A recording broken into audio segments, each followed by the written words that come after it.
Daddy, that waitress looks just like Mommy. James Sullivan froze mid-bite, his fork suspended between his plate and mouth. The Sunday afternoon light streamed through the windows of Bayside Bistro, casting a golden glow across his daughter's expectant face. For a moment, he couldn't breathe. "What did you say, pumpkin?" he managed, setting down his fork with a trembling hand. "Over there," 4-year-old Emma pointed with the directness only children possess. "She looks like Mommy in the pictures." James turned slowly, his heart hammering against his ribs. The bustling restaurant seemed to fall silent as his eyes found her, a waitress with honey blonde hair swept into a loose ponytail, laughing with customers at a nearby table. The resemblance hit him like a physical blow, the same warm smile that crinkled at the corners of the eyes, the same graceful way she tucked hair behind her ear. "Daddy, are you okay?" Emma's small voice broke through his trance. "I'm fine, sweetie," he lied, wiping suddenly damp palms on his napkin.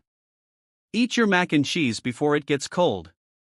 But Emma was already waving enthusiastically, trying to catch the waitress's attention. Before James could stop her, the woman turned, noticed Emma's excited gestures, and started walking toward their table. "Emma, please," James started, but it was too late. "Hi there," the waitress approached with a friendly smile. "Can I help you with something?" The voice wasn't Eliza's. It was slightly deeper, with a hint of a West Coast accent, but the warmth in it was painfully familiar. James couldn't speak. "You look like my mommy," Emma announced, rocking happily in her booster seat. The woman's smile faltered slightly. "Oh, I'm sorry," James finally found his voice. "My daughter sometimes says things without." The waitress's eyes suddenly widened as she looked directly at him. James Sullivan. Now it was his turn to be surprised. "Do we know each other?" "It's Sophia. Sophia Martinez. I was Eliza's roommate at Berkeley." Her voice softened. "How is she?" "I haven't talked to her in years." The question felt like a knife twisting in his chest. James swallowed hard, avoiding Emma's curious gaze. "Emma, why don't you color for a bit?" He pulled a small coloring book and crayons from his bag, which his daughter accepted with unusual compliance. When Emma was occupied, James looked back at Sophia. "Eliza died 18 months ago. Car accident." The color drained from Sophia's face. "Oh my God, James, I'm so sorry. I had no idea." "It's been difficult," he admitted, the understatement of the century hanging between them. Sophia knelt beside the table, her eyes welling with tears. "Eliza was my best friend for years. We lost touch after college." She glanced at Emma. "This must be your daughter. She looks so much like her." "Yes," James nodded. "Emma was barely 3 when it happened. She still asks when Mommy's coming home." An awkward silence fell between them, filled with unspoken grief and shock. Finally, Sophia stood up. "I should get back to work, but maybe we could catch up sometime. I'd love to hear about Eliza's life, if that wouldn't be too painful." Before James could respond, his phone rang. Victoria's name flashed on the screen. "I need to take this," he said apologetically. "It's my mother-in-law." Sophia nodded understandingly. "Of course."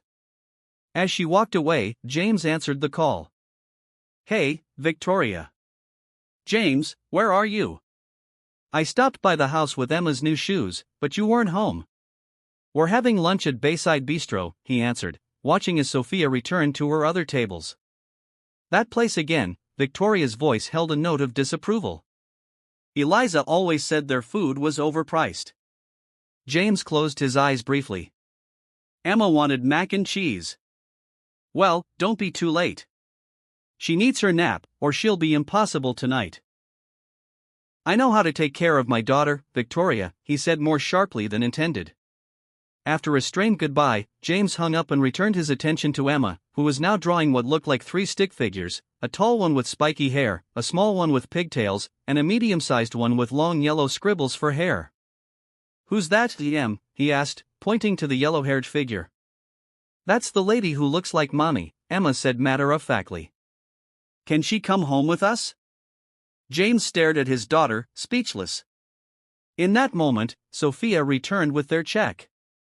I added an extra cookie for Emma, she said with a small smile. On the house. Thank you, James managed, then, making a split-second decision he'd later question repeatedly, said, actually, Sophia, could we get your number? Maybe we could talk sometime about Eliza. As Sophia wrote her number on the back of the receipt, neither of them noticed Victoria entering the restaurant, her expression darkening as she spotted the three of them together, the living image of what her daughter's family should have been. The drive home from Bayside Bistro was oddly quiet.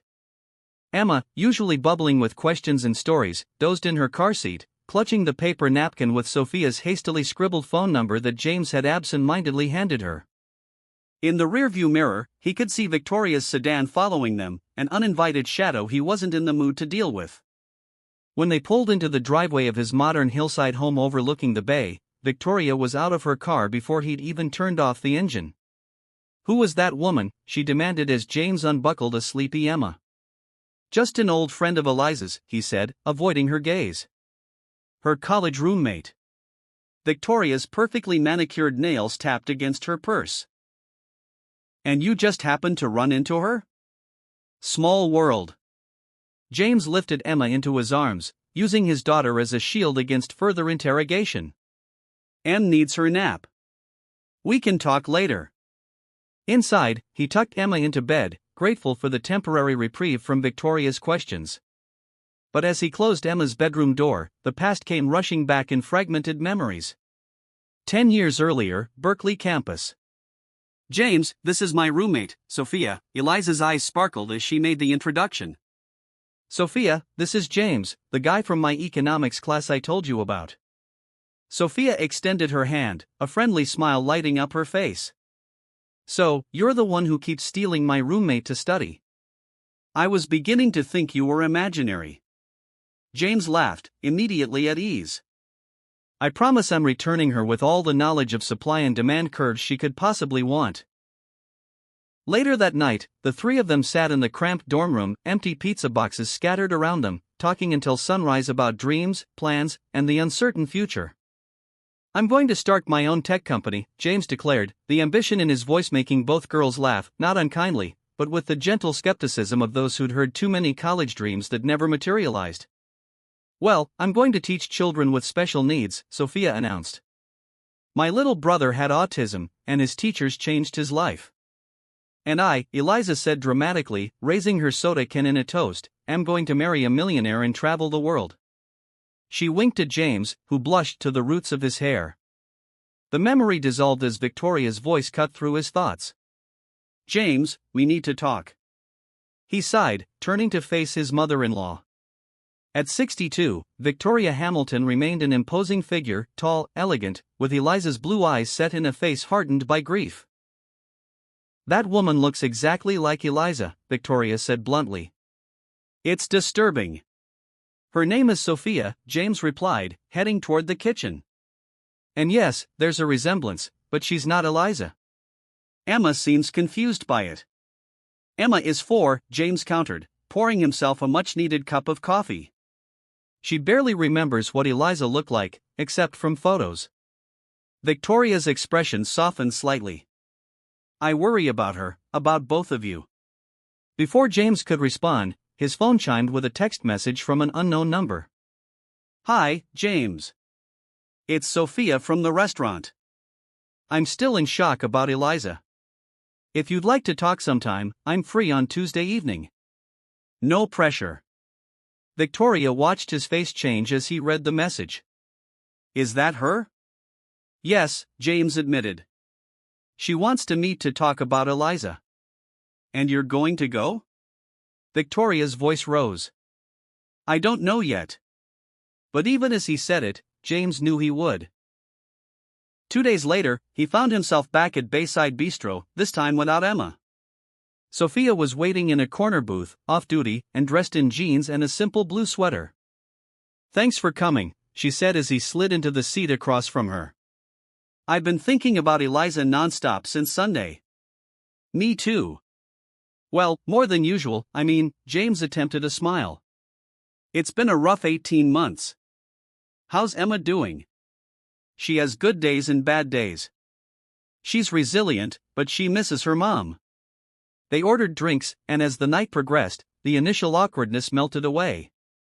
Sophia told him about the years after college, her teaching career, her decision to pursue a master's in child psychology, and caring for her grandfather after a stroke forced him to move in with her. And now I'm waiting tables to pay tuition, she concluded with a self-deprecating shrug.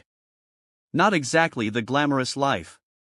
You're doing important work, James said sincerely. Eliza would have admired that. A comfortable silence fell between them. Finally, Sophia asked the question that hung in the air. How did it happen? The accident? James took a deep breath. Rainy night, slick roads. The other driver crossed the center line. The facts were easier to share than the emotions that followed. I was away on business. Emma was with Victoria. Eliza was alone in the car. I'm so sorry, James. 3 drinks and 2 hours later, James found himself sharing the struggles of single parenthood, the nightmares Emma still had, the calendar filled with appointments, and the crushing loneliness of his empty bed. What you need, Sophia said thoughtfully, is help. I have a housekeeper who comes 3 times a week, and Victoria helps when she's not driving me crazy. No, you need someone who understands children developmentally. Someone who can be there for Emma in ways that address her grief. An idea formed in James's mind.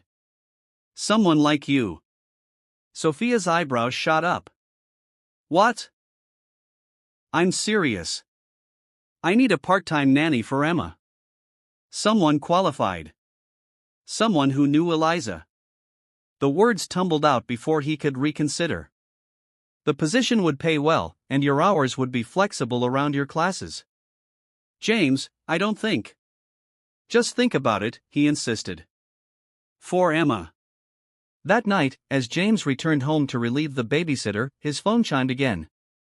I've thought about it. I'll take the job. For Emma. Sophia. When he told Emma the next morning, her reaction sealed the deal. The lady who looks like mommy is coming to our house? Her entire face lit up like Christmas morning. When? Tomorrow, James said, surprised by his own excitement. She's going to help take care of you after preschool. As predicted, Victoria wasn't pleased. You barely know this woman, James, and hiring someone who looks so much like Eliza? It's not healthy, not for you, and certainly not for Emma. But when Sophia arrived the next afternoon, Emma ran straight into her arms like they were old friends. Watching them together, Sophia patiently helping Emma build a tower of blocks, laughing at her jokes, answering her endless questions, James felt something shift inside him. For the first time in 18 months, his house felt like a home again. The first signs of spring brought subtle changes to the Sullivan household. Daffodils pushed through the soil in the front yard, flowers James hadn't planted but that Eliza had loved. Like everything else since her death, they served as both comfort and painful reminder. But indoors, a different kind of renewal was taking place. Higher, higher. Emma shrieked with laughter as Sophia spun her around the living room, the little girl's feet flying through the air. James paused in the doorway, coffee mug in hand, watching them. This scene, his daughter's unbridled joy, the warmth filling his once silent home, would have been unimaginable months ago. Oh. Sophia noticed him and set Emma down gently. Sorry if we're being too loud. Not at all, James said, an unexpected lump forming in his throat. It's nice. 2 months had passed since Sophia had joined their household, and the change was remarkable. Emma had stopped asking when mommy was coming home, instead channeling her energy into art projects, outdoor adventures, and countless questions about the world, all of which Sophia answered with patient enthusiasm. Daddy, look what Sophia taught me. Emma ran to him, holding up her hands. If you put your hands like this, it looks like a butterfly. That's amazing, Pumpkin. James knelt to admire the shadow puppet. Maybe you can teach me later.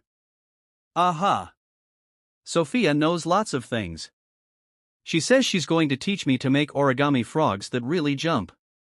As Emma dashed off to find her art supplies, Sophia approached with a slightly apologetic smile.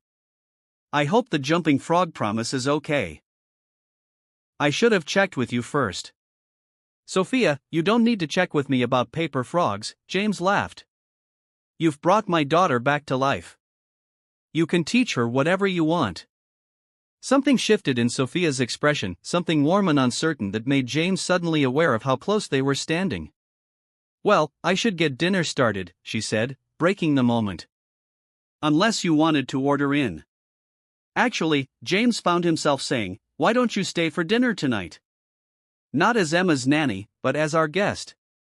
That evening marked a turning point. Dinner led to conversations that stretched long after Emma went to bed about books they'd read, places they'd visited, dreams still unfulfilled. James found himself sharing challenges at work, seeking Sophia's perspective on a difficult client. You're good at this, he told her. Reading people, I mean. Part of my training, she replied with a modest shrug.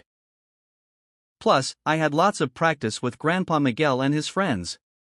Senior citizens don't hold back their opinions. I'd like to meet him someday, James said, surprising himself with the sincerity of the wish. The following weekend, they arranged just that, a picnic at Golden Gate Park with James, Emma, Sophia, and her grandfather.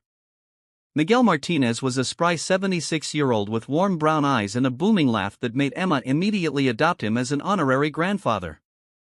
She's a firecracker, that one, Miguel observed as Emma ran ahead to the playground. Reminds me of Sophia at that age. Really? James watched his daughter, trying to imagine Sophia as a child. Emma takes after her mother in so many ways. I'm sorry about your wife, Miguel said quietly. Sophia told me. James nodded, grateful for the simple acknowledgement without the usual pitying looks. You know, Miguel continued, when my Rosita died, Sophia's grandmother, I thought the world had ended. 47 years together. I couldn't imagine another day without her. How did you manage? James asked, genuinely curious. One breath at a time, Miguel's gaze drifted to where Sophia was pushing Emma on a swing, both of them laughing. And then one day, I realized I could feel joy again without feeling guilty. That was the real healing. Later that night, after Emma was asleep, James found Sophia on the back deck, looking up at the stars. Thank you for today, he said, joining her at the railing. Miguel is wonderful. He liked you, too, she smiled. He doesn't warm up to just anyone. A comfortable silence fell between them, broken only by the distant sound of waves against the shore. James, Sophia's voice was hesitant, can I ask you something personal? Of course. Do you ever feel guilty about moving forward? The question hit a nerve he hadn't realized was exposed. All the time, he admitted. Every time I laugh or enjoy something or forget for even a moment that she's gone. Victoria mentioned something similar when she picked up Emma yesterday. Sophia turned to face him. She said Eliza would want you both to be happy, but it's like she doesn't believe it herself. Victoria's grief is complicated, James sighed. Eliza was her only child. In some ways, she's lost her entire future. And what about your future? Sophia asked softly. The question hung between them, heavy with unspoken possibilities. Before James could answer, his phone rang. Victoria, checking to make sure Emma had taken her allergy medicine. The next few weeks blossomed into a comfortable routine. Mornings were a whirlwind of breakfast, school drop-offs, and James rushing to meetings. Afternoons belonged to Sophia and Emma, homework, playground visits, science experiments in the kitchen. Evenings increasingly found the three of them together, having dinner, watching movies, or building elaborate pillow forts in the living room. James couldn't pinpoint exactly when he realized he was falling in love with Sophia. Perhaps it was watching her patiently help Emma work through a tantrum. Maybe it was the night she'd stayed up late to help him prepare for an important presentation. Or possibly it was the Sunday morning he'd found them both asleep on the couch, Emma curled against Sophia's side, a storybook open across their laps. All he knew was that the realization didn't come with the expected guilt. Instead, it felt like the most natural thing in the world, like a wound finally healing. Spring turned to early summer, and with it came a warmth that had nothing to do with the weather. Weekends found them exploring tide pools at the beach, hiking coastal trails, or simply enjoying backyard barbecues with Miguel, who'd become a fixture in their expanding family circle.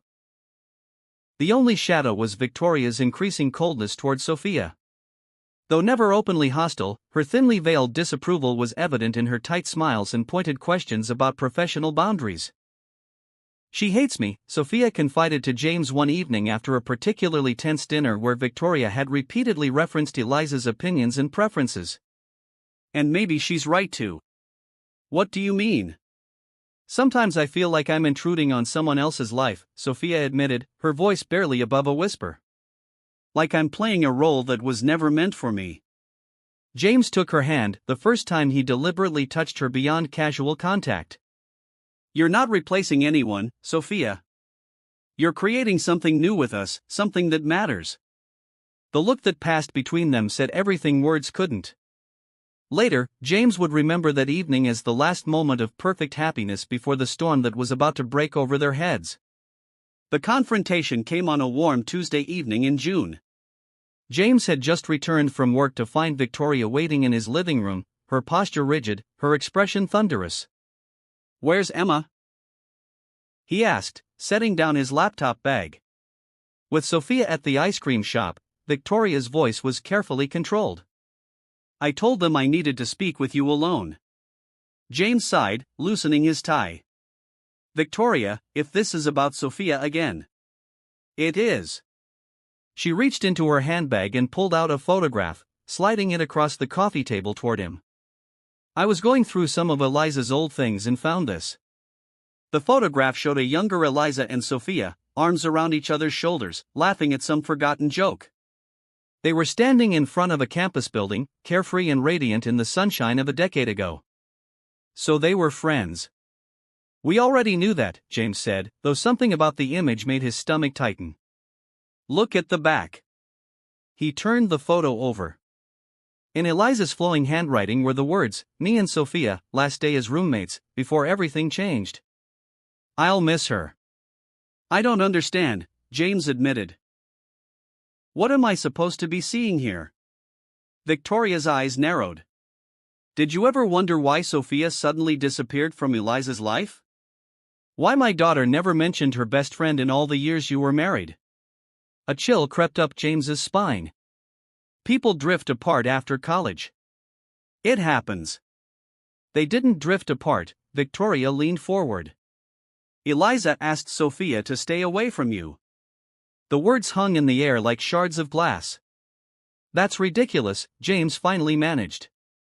"Why would she do that?" "Because Eliza knew," Victoria's voice softened with remembered pain.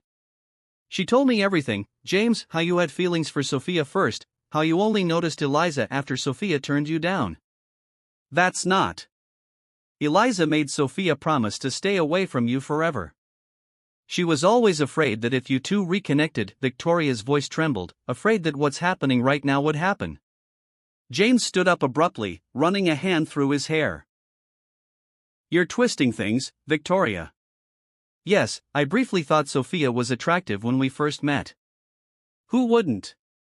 But I fell in love with Eliza. I married Eliza. And now, less than 2 years after she's gone, you're falling for her doppelganger." Victoria's words were quietly devastating.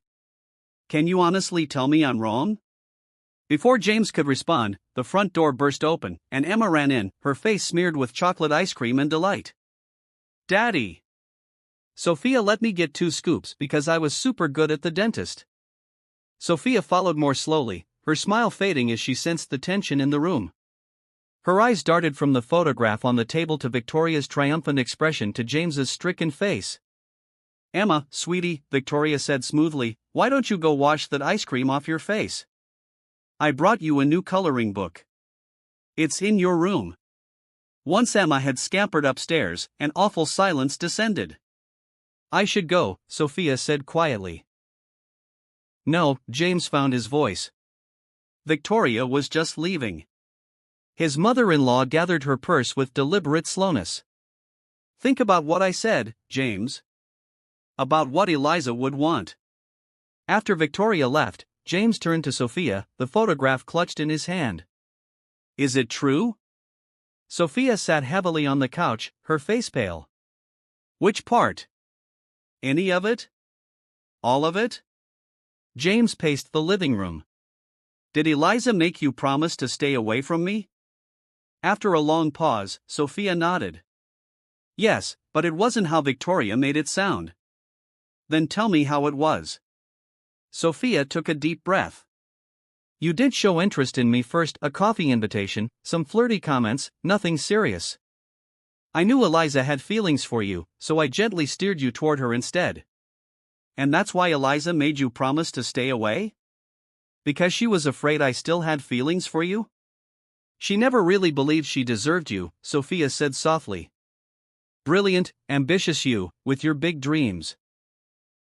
Even after you were dating, even after you were married, she carried that insecurity. Before we lost touch, she made me promise not to complicate things. By showing up in our lives, James finished flatly. Yes.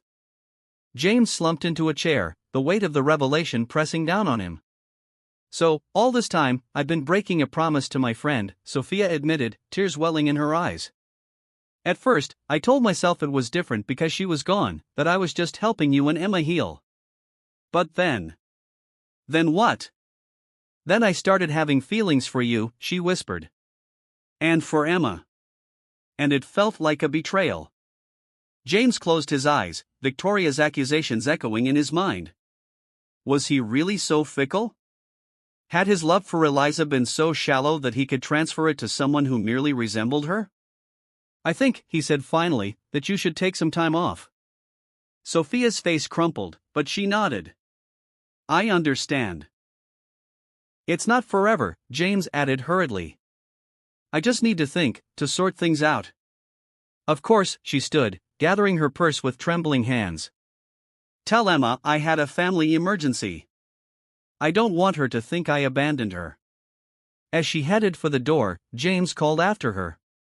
Sophia. She turned, hope flickering briefly in her eyes. Was any of it real? Or were you just fulfilling some obligation to Eliza's memory? All of it was real, she answered, her voice breaking. That's what makes this so hard. The days that followed were among the darkest since Eliza's death. Emma's confusion quickly turned to anger, then to a quiet sadness that was somehow worse than her tantrums. When is Sophia coming back, she would ask every day, and each time James had no answer. Victoria tried to fill the void, spending more time at the house, bringing Emma gifts and taking her on outings, but the spark had gone out of his daughter's eyes, and James found himself resenting his mother-in-law's satisfaction at Sophia's absence. 2 weeks stretched into a month. James threw himself into work, staying late at the office to avoid the emptiness of home. He checked his phone constantly for messages from Sophia that never came. Then, on a foggy Sunday morning, his phone finally rang, but it wasn't Sophia, it was Miguel. James, the old man's voice was strained, I hate to bother you, but Sophia's been admitted to the hospital. I had a minor stroke last night. Is she okay? Are you okay? James asked, already reaching for his car keys. I'm fine. It was very mild.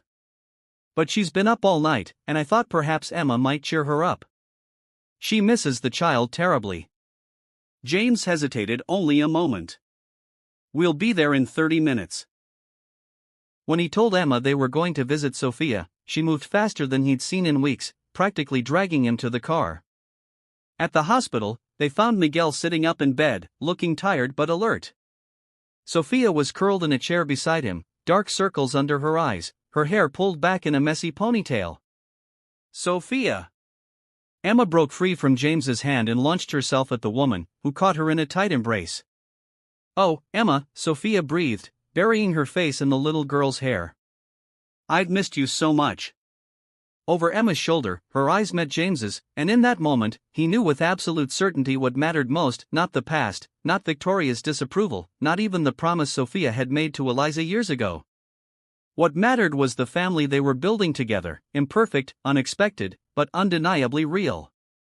The ride home from the hospital was filled with Emma's excited chatter as she updated Sophia on everything she'd missed in the past month. Her new finger painting technique, the caterpillar that had turned into a butterfly in her preschool classroom, the tooth she'd almost lost but was still stubbornly hanging on. James glanced in the rearview mirror, watching his daughter's animated face and Sophia's attentive smile, and felt something click into place.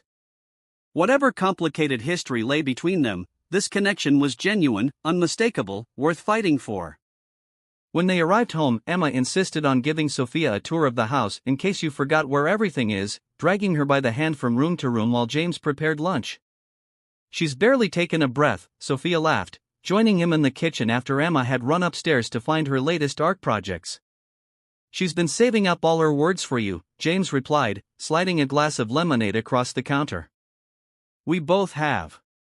Sophia wrapped her fingers around the glass, her expression cautious. "James, about what happened?" "We need to talk about it," he agreed. "But not now. Miguel needs you, and you need rest. Let's just enjoy today, the three of us." The day passed in a blur of simple pleasures: lunch in the backyard, a movie with popcorn, a walk along the beach as the sun began to set.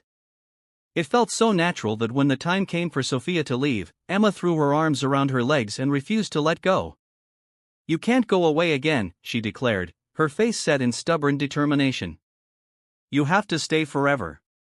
Sophia looked helplessly at James, who knelt beside his daughter. "Sophia needs to take care of her grandpa right now, Pumpkin," he explained gently.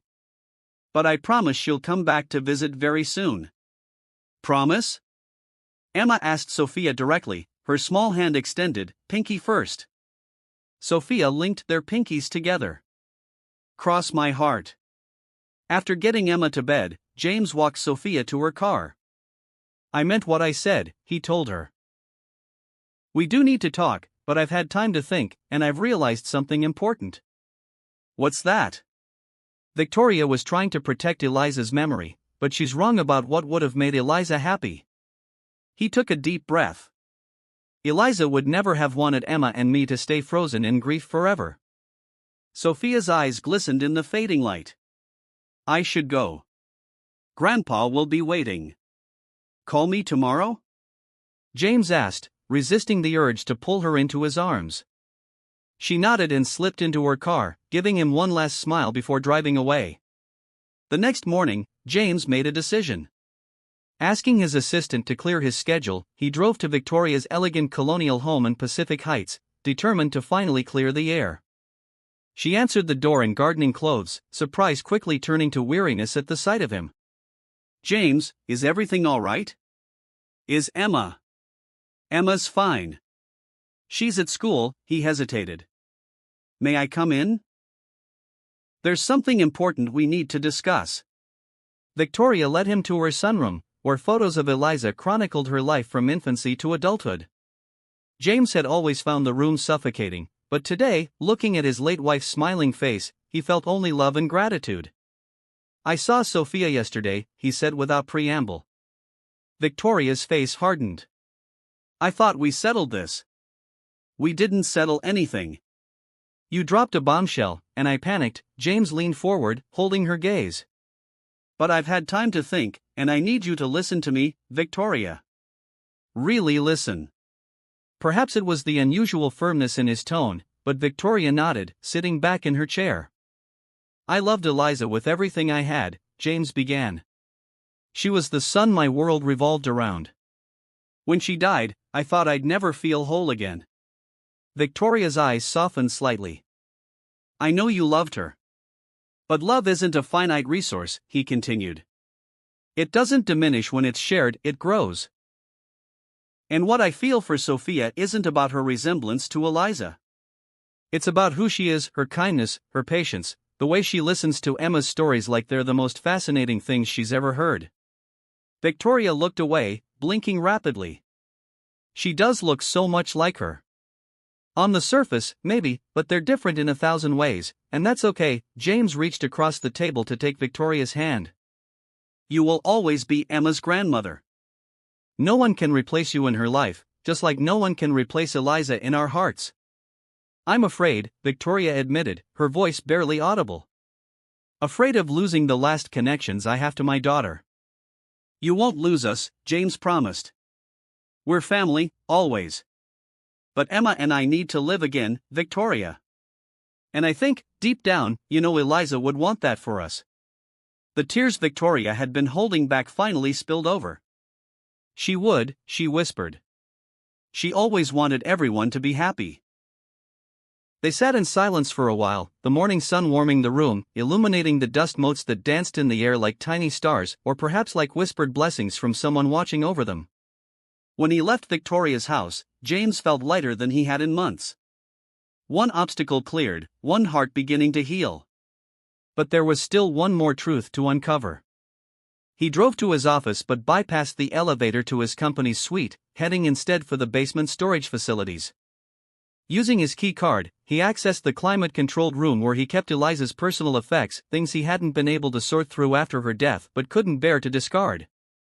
Among the boxes was a small fireproof safe containing her journals and private papers.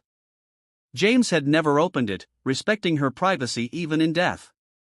Today, though, with hands that trembled slightly, he entered the combination Emma's birthdate and lifted the lid. Inside lay several leather-bound journals. He selected the most recent one, dating from the months before the accident, and began to read.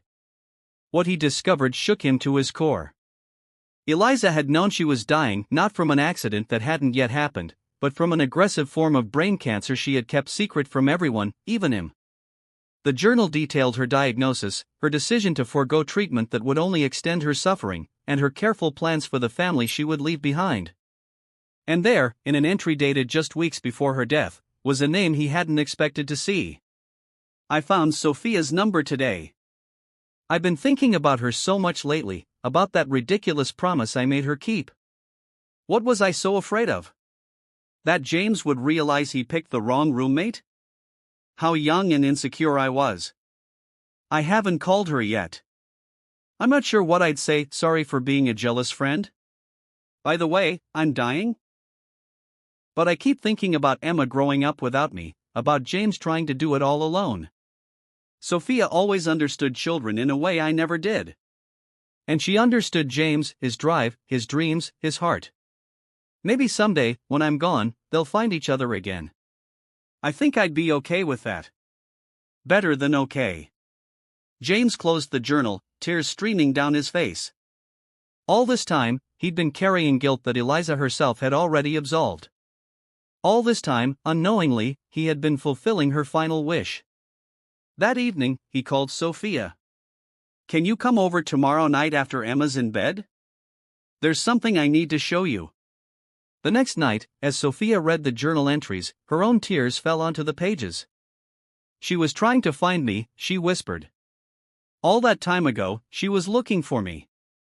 To release you from your promise, James said softly. To ask you to help us after she was gone. Sophia closed the journal carefully. What does this mean for us, James? He took her hands in his. It means we can stop feeling guilty. It means we have Eliza's blessing. And Victoria, we talked. She's trying to understand. James smiled slightly. She even offered to babysit if we wanted to go to dinner sometime. Sophia raised an eyebrow. Seriously? Baby steps, James laughed, then grew serious again. I don't want to rush this, Sophia. We have time. But I want you to know that what I feel for you isn't because you remind me of Eliza. It's because you're you. And what exactly do you feel, she asked, a hint of teasing in her voice despite the tears still drying on her cheeks. Instead of answering with words, James leaned forward and kissed her gently at first, then with growing certainty as she responded, her hands coming up to frame his face. When they finally broke apart, James rested his forehead against hers. Does that answer your question? I think I need you to explain it again, Sophia whispered, and pulled him back to her. Later that night, as they sat on the deck under a sky full of stars, James felt Eliza's presence not as a ghost that haunted him, but as a blessing that surrounded them. She had loved him enough to want his happiness, even in her absence. And somehow, through a series of unlikely coincidences and a child's innocent observation, she had managed to guide him toward it.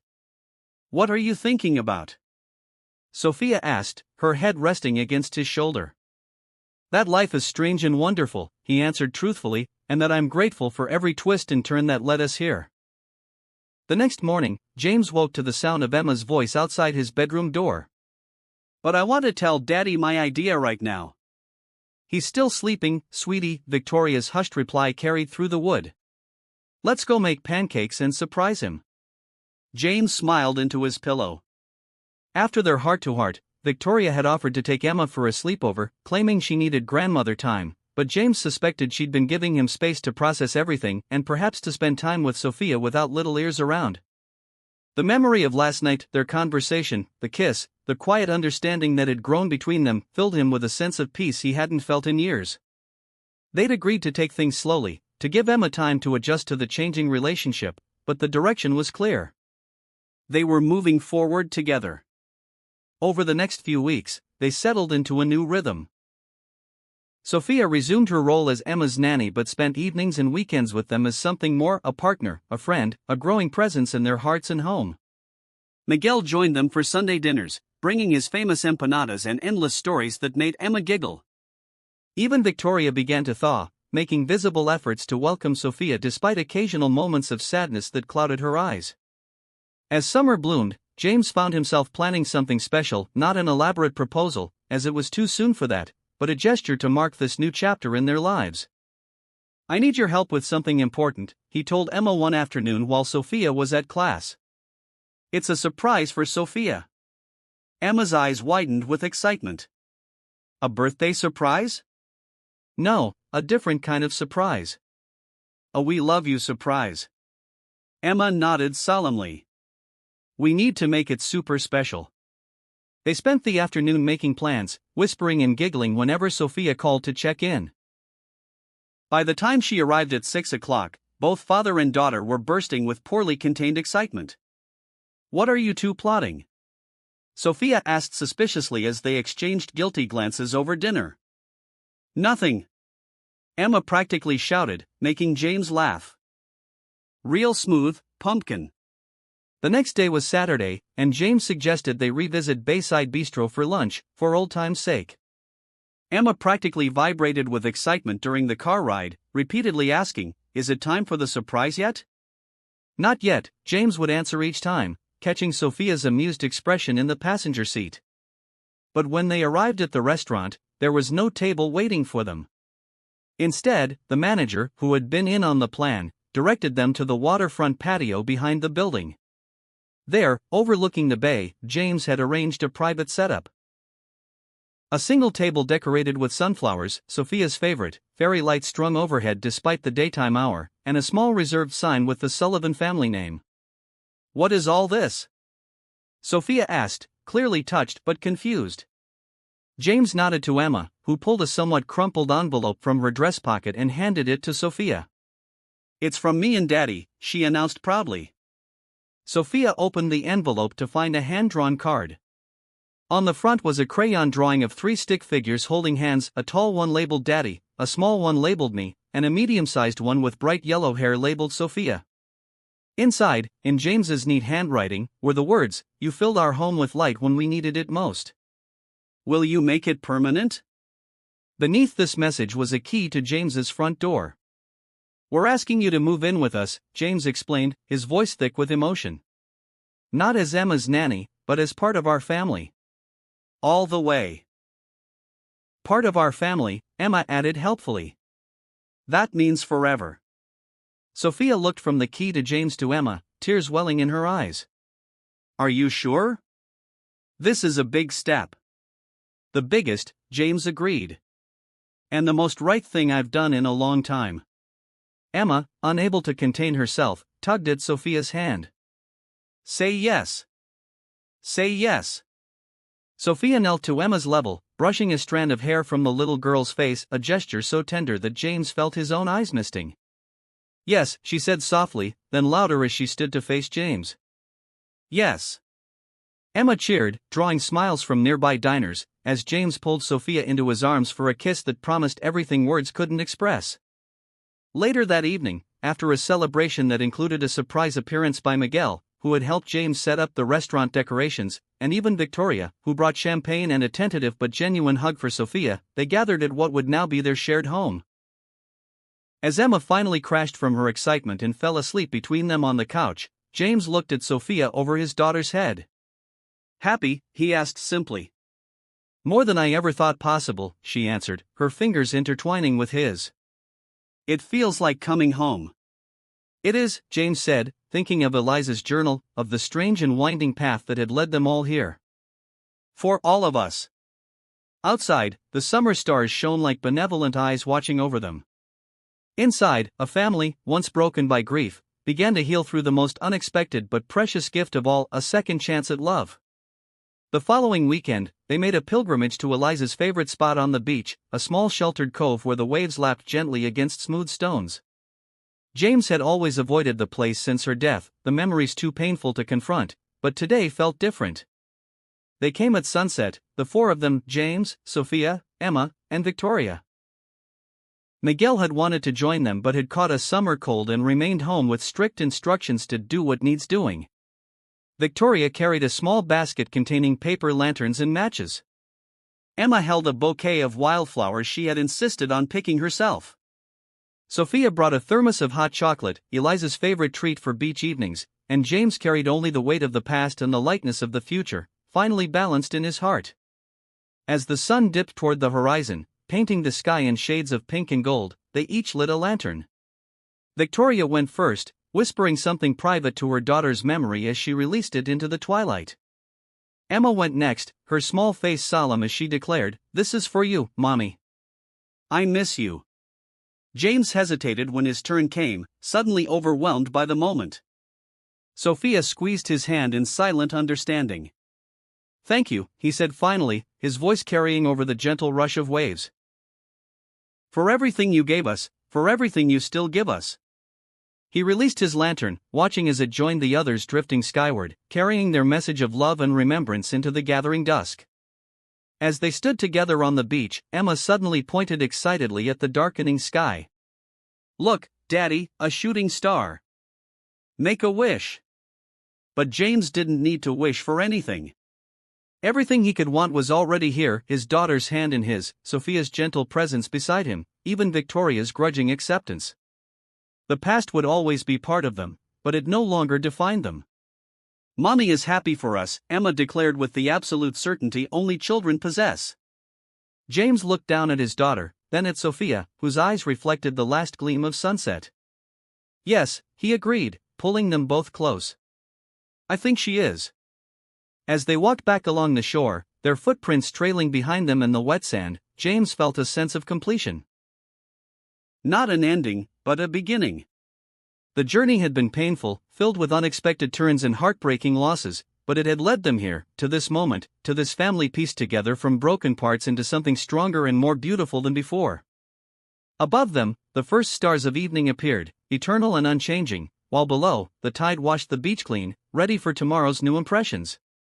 5 years had passed since that evening on the beach, 5 summers of building sandcastles, 5 winters of hot chocolate by the fireplace, 5 springs of new beginnings, and 5 autumns of golden memories.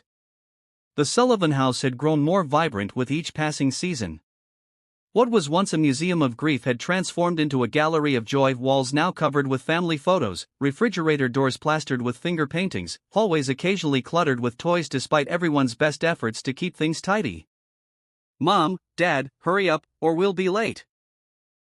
Emma's voice carried up the stairs, the impatience of a newly minted 10-year-old evident in every syllable.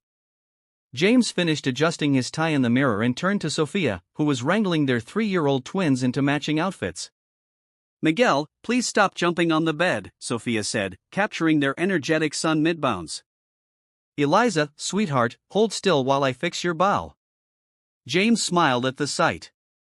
Their twins had been a wonderful surprise. Miguel, named after Sophia's grandfather, who, at 81, now lived in their guest house and was the children's favorite storyteller, and little Eliza, whose name had felt right to both of them, a bridge between past and present. "Need reinforcements?" James asked, scooping up Miguel, who squealed with delight. "Always," Sophia laughed, finally securing the ribbon in little Eliza's dark curls. Unlike her namesake and her mother, little Eliza had inherited James's coloring, a fact that Victoria often remarked upon with a mixture of wistfulness and joy. "Emma's about to have a meltdown downstairs," James noted, heading for the door with Miguel perched on his shoulders. "Birthday girl prerogative, I suppose." 10 is a big deal, Sophia agreed, taking little Eliza's hand. Double digits. Very impressive. Downstairs, they found Emma pacing in front of the door, looking remarkably grown up in the special outfit she'd selected for her birthday dinner, a teal dress with silver stars and practical black boots that reflected her evolving style. Finally, she exclaimed when she saw them. "Grandma Victoria and Grandpa Miguel are already at the restaurant." "Sorry, Pumpkin," James said, using his old nickname for her despite her recent protests that she was too old for it. The twins had a disagreement with their clothes. Emma rolled her eyes but couldn't maintain her annoyance, especially when little Eliza toddled over and hugged her legs. "Emmy, pretty," the toddler declared solemnly. "Thanks, Liz," Emma replied, instantly softening as she knelt to her half-sister's level. "You look pretty, too." The restaurant was a new one, fancier than Bayside Bistro, with a private room Victoria had insisted on booking for the occasion. When they arrived, they found not only Victoria and Miguel waiting but a small gathering of Emma's friends from school and their parents. "Surprise!" everyone shouted as they entered. Emma's eyes widened with delight. "You guys said it was just family dinner." "We lied," James admitted cheerfully. "Birthdays need proper celebrations." As Emma ran off to greet her friends, Sophia slipped her hand into James's. "We did good," she murmured. "We did," he agreed, watching as Victoria helped little Eliza into a booster seat while Miguel entertained his namesake with a magic trick involving disappearing napkins. The past 5 years hadn't been without challenges. The early days of their blended family had seen their share of adjustments: Emma's occasional confusion about Sophia's new role, Victoria's moments of melancholy, the logistical hurdles of moving Miguel into their lives, and eventually the exhausting joy of newborn twins. But through it all, they'd grown stronger together. James's company had thrived under his more balanced approach to work and home life. Sophia had completed her degree and now ran a successful child psychology practice 3 days a week, dedicating the rest of her time to their family. Victoria had gradually transformed from reluctant participant to enthusiastic grandmother to all 3 children, often joking that she didn't have enough hands to spoil them properly. During dinner, as Emma blew out the candles on her cake, James found himself thinking of that moment 5 years ago in Bayside Bistro, his daughter pointing across the room, her innocent observation changing the course of all their lives. "What did you wish for?" little Miguel asked his big sister. "Can't tell, or it won't come true," Emma replied wisely. Later, as the party wound down and the younger children began to fade, James found Emma sitting alone on a bench in the restaurant's garden courtyard, looking thoughtfully at the stars. "Everything okay, birthday girl?" he asked, sitting beside her. "Yeah," she leaned against his arm. "I was just thinking about Mom. My first mom, I mean." James's heart squeezed. Emma had started referring to Eliza as her first mom and Sophia as her now mom about 2 years ago, a distinction she'd arrived at herself that somehow made perfect sense. "What about her? Do you think she'd be happy? About all of us?" James thought of Eliza's journal, of her final wishes, of the family they'd built from the wreckage of loss. "I know she would," he said with complete conviction. "She loved you more than anything in the world. She'd be so proud of you." Emma nodded, seemingly satisfied. "I put her picture in my locket today," she said, showing him the silver heart pendant Sophia had given her that morning, "so she could be at my party, too." James blinked back sudden tears. "That's perfect." They sat together in comfortable silence until Sophia appeared in the doorway, little Eliza asleep against her shoulder. "There you are," she said softly. "Miguel's about to fall asleep in the chocolate fountain if we don't head home soon." Emma jumped up with newfound energy. "I need to say goodbye to everyone first." As she dashed past Sophia, she paused to plant a kiss on her now mom's cheek and gently touch her sleeping sister's head, small gestures that spoke volumes about the bonds they'd formed. When Emma was out of earshot, Sophia settled onto the bench beside James, transferring the sleeping toddler to his arms. "Happy?" she asked, echoing the question he'd asked her years ago. "More than I ever dreamed possible," he answered honestly, looking from his wife to his sleeping daughter to the bustling restaurant where the rest of their family gathered. They'd all been broken once, James by grief, Sophia by solitude, Emma by loss, Victoria by sorrow, Miguel by age, but together, they'd found a wholeness none of them could have achieved alone. As they gathered their children and bid goodnight to friends and family, James caught sight of their reflection in the restaurant's windows, not the perfect family of advertising fantasies, but a real one, complex and loving and entirely their own. Outside, a shooting star streaked across the sky, too quick for wishes, but perfect for gratitude. James didn't need to voice his thanks aloud. It was written in every moment of their shared life. In every laugh and tear and ordinary Tuesday, in the simple miracle of finding love not once but twice in a lifetime. The family made their way to the car, their shadows merging into one on the moonlit pavement, moving forward together into whatever tomorrow might bring.